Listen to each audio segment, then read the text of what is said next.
ഫാന്റസീസിലൂടെയോ റോംകോമിലൂടെയോ horror ത്രില്ലറിലൂടെയോ ഒക്കെ നമ്മൾ നല്ല കേസ് ഡ്രാമ സ്റ്റോറീസ് ഒക്കെ കാണാറുണ്ട്. എന്നാൽ അങ്ങനെയുള്ളതിൽ ചില റിയൽ ലൈഫ് സ്റ്റോറീസും ഉണ്ട്.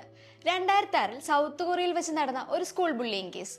മിഡിൽ സ്കൂളിൽ പഠിക്കുന്ന വിദ്യാർത്ഥികൾ കൂടെയുള്ള ഒരു വിദ്യാർത്ഥിയെ ശാരീരികമായി ഉപദ്രവിക്കുന്നു. അതും മുടി ചുരുട്ടാനൊക്കെ ഉപയോഗിക്കുന്ന കേളിംഗ് അയൺ ഉപയോഗിച്ച്.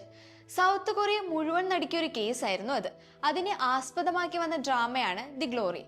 റിവെഞ്ച് ഡ്രാമയെ ഇതിൽ വളരെ ഭയാനകമായാണ് ബുള്ളിങ്ങിനെയൊക്കെ കാണിക്കുന്നത്. When the life gives you tangerines എന്ന ഡ്രാമ ഈ വർഷം ഏറ്റവും കൂടുതൽ ആളുകൾ ഇഷ്ടപ്പെട്ടതും പ്രേക്ഷക നിരൂപക പ്രശംസ ഒരുപോലെ നേടിയതുമാണ്. അതിലെ ഏസുൻ എന്ന ഐയു ചെയ്ത ക്യാരക്ടറും ഗ്വാൻഷിക് എന്ന പാർക്ബോഗൻ ചെയ്ത ക്യാരക്ടറും ഒക്കെ ദക്ഷിണ കൊറിയയിലെ ജെജു ഐലൻഡ് എന്ന സ്ഥലത്ത് ഹോങ്ക്യുങ്ജ എന്ന സ്ത്രീയെയും അവരുടെ ഭർത്താവിനെയും പ്രചോദനമാക്കി എഴുതിയതാണ്. കൊറിയയിലെ തന്നെ MMA ഫാക്ടറായ ചോ സങ് ഹ്യൂൻ റിംഗിൽ വീണ് കിടക്കുമ്പോൾ അദ്ദേഹത്തിന്റെ ഭാര്യയും മോഡലുമായ യാനോ ഷിഹോ കണ്ണീരോടെ നോക്കുന്ന ഒരു ഫോട്ടോ. ഈ ഒരു ഫോട്ടോ ഇൻസ്പയർ ആയി എഴുതിയ കഥാപാത്രങ്ങളാണ് ഫൈറ്റ് ഫോർ മൈ വേ എന്ന സീരീസിലുള്ള കൊങ് ദോങ് മാനും ചോ ഏരയും.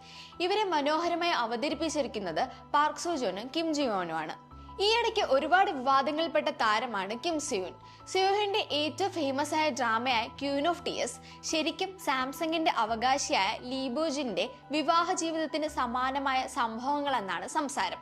യഥാർത്ഥ ജീവിതവുമായി സാമ്യമുണ്ടോ എന്ന് ഡ്രാമ വ്യക്തമായി സ്ഥിരീകരിക്കുന്നില്ലെങ്കിലും ഹോങ്ഹെയിൻ, ബെക്ഹ്യോൻ എന്നീ കഥാപാത്രങ്ങളെ നിരവധി കാഴ്ചക്കാരും മാധ്യമങ്ങളും സാംസങ് അവകാശിയുടെ വിവാഹ ജീവിതവുമായി സമാനതകളുണ്ടെന്ന് ചൂണ്ടിക്കാണിച്ചിട്ടുണ്ട്. കൊറിയയിലെ തന്നെ ഞെട്ടിച്ച ജുവനൈൽ കേസുകൾ കോർത്തിണക്കിക്കൊണ്ടുള്ള ഡ്രാമയാണ് ജുവനൈൽ ജസ്റ്റിസ്. ഹൈ പ്രൊഫൈൽ കേസുകൾ തൊട്ട് കുട്ടികൾ ചെയ്തിരിക്കുന്ന പലതരം കേസുകളെ പറ്റിയും ഇതിൽ പറയുന്നുണ്ട്. ജുവനൈൽ ജസ്റ്റിസിനെ പോലെ തന്നെ യഥാർത്ഥത്തിൽ നടന്ന ക്രിമിനൽ കേസുകൾ ഇൻസ്പയർ ആയാണ് സിഗ്നൽ എന്ന ഡ്രാമ ചെയ്തിരിക്കുന്നത്. ദക്ഷിണ കൊറിയയിലെ ഏറ്റവും കുപ്രസിദ്ധമായ കേസുകളിലൊന്നായ ഹാസ്വാങ് കൊലപാതകവുമായി ബന്ധപ്പെട്ടാണ് ഇതിന്റെ കഥ.